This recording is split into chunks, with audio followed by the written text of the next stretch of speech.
of our Filipino culture together. Last time, we looked at how Filipinos adorn themselves using gold, makeup, tattoos, and accessories. Ngayon naman, usapang fashion tayo. Specifically, usapang Habing.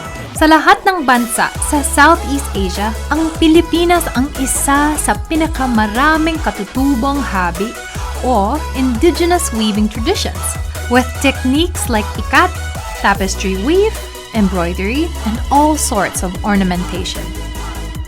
So join me on this episode of Kultura 101 with Kat.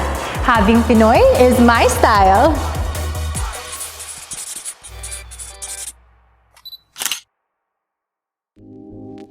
Let's begin our survey of Philippine indigenous weaves in the north.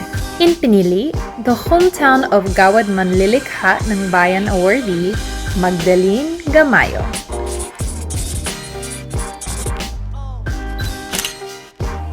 Abel is the sturdy, simple cotton weave that Apo Magdalena is famous for. She learned the process of weaving as a young girl. Using the 4-petal loom, Apo Magdalena is able to produce the old designs that Ilocos Abel is famous for. The most famous of these is the whirlwind or binakol pattern. Grabe ang binakol. Pag tiningnan mo ng malipitan, you can see that it is a pure study of geometry and mathematics.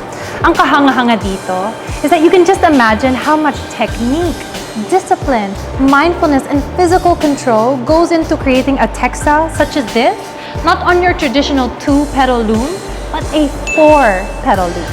Ang galing, no? Remember that the layout of the threads on the loom will eventually spell out the planned design. So, mano-mano ang paglatag ng mga sinulid. Also, di basta-bastang habi na lang ng habi. Kailangan nakabalanse ang pressure ng katawan sa loom. Kung hindi, mapapatid ang mga sinulid. Most impressive of all, walang computer na gumawa ng template or prototype ng design. Nasa utak ito ni Apo Magdalena at ng lahat ng mga weavers.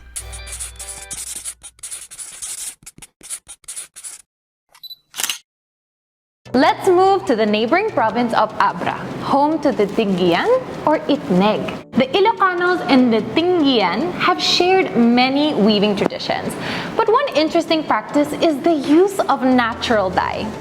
Indigo, yes, the same indigo used in our blue jeans is now being revived and used in the Tinggian weaving industry. The indigo that they use is an organic, plant-based dye. It takes a lot of work to produce these precious blue dyes.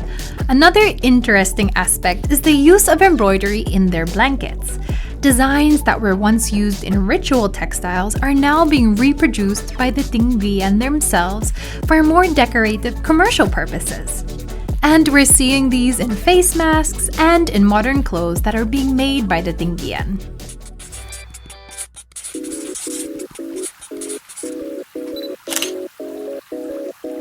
So do you guys remember the amazing gadang accessories that I showed you in our first episode? Well, if they could create such finely crafted accessories, they could also weave the perfect textile to adorn with beautiful beads. Although the striped gadang textiles seem plain, but wait until they add the beads all over and everywhere. So aside from just weaving, the gadang women are also master beaders who can work tiny beads into their clothes. Filipinas who use their bodies, minds, and memories to create heirloom textiles for use in everyday life. And something that really struck me is that weaving is the power of a woman, of a Filipina, not just in northern Luzon, but everywhere in the Philippines.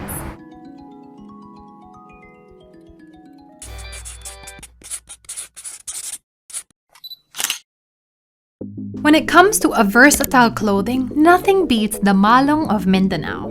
This tubular skirt is unisex and is also multifunctional. Aside from functioning as a wrap skirt, it is also a baby carrier, a blanket, a sunshade, and even a carrying case for food and other necessities. Ang daling isuot, you step in, tie it at the waist or at the shoulders. Ang daming pwedeng i-improvise.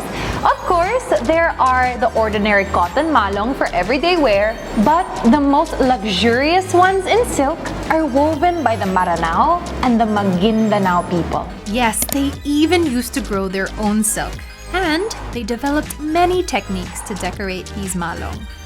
Each color combination, each design motif had its own meaning and denoted the status of those who wore them. The Maranao even developed a dance that showed off the many ways in which the malong was worn. This was the kapamalong malong.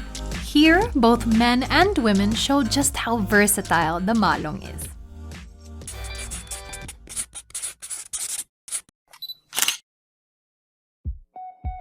So do you guys remember when I told you about the time that I went to Lake Cebu and visited and experienced the art and culture of the Tiboli? Well, I will never forget about how I was able to wear their amazing ensembles, and of course, that was complete with all the accessories.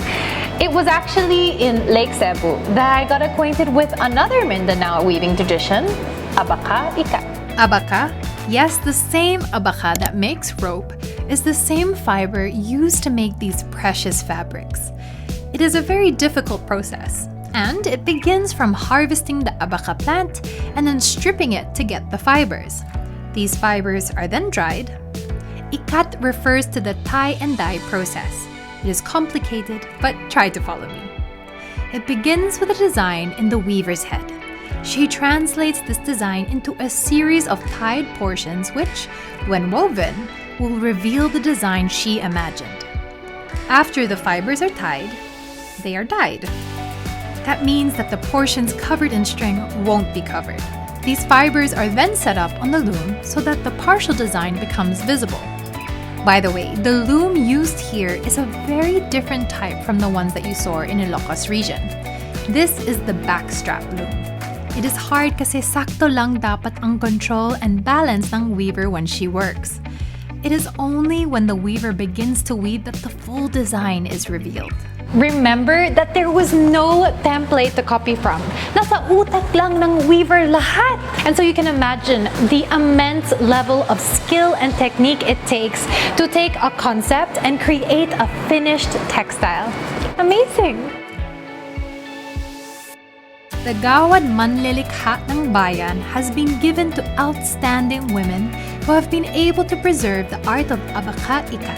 There is Lang Dulay, Atiboli, and Salinta Monon, Abagobo Tagabawa. both have already passed on, but luckily a new ikat weaver has been added to the roster.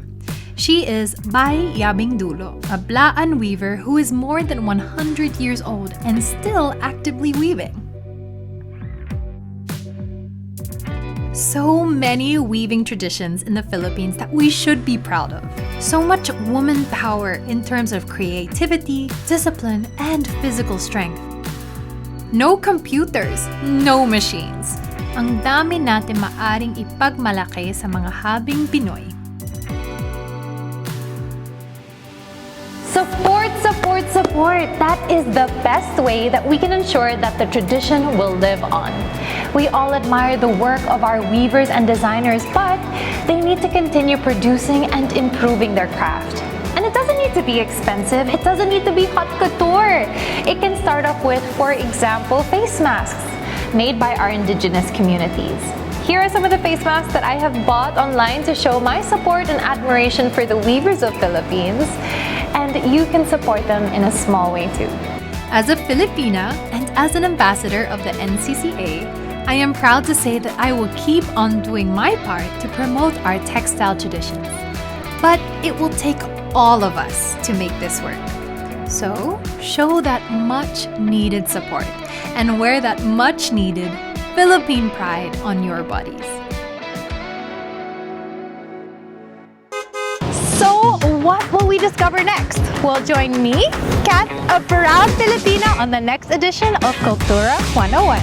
Kita kits!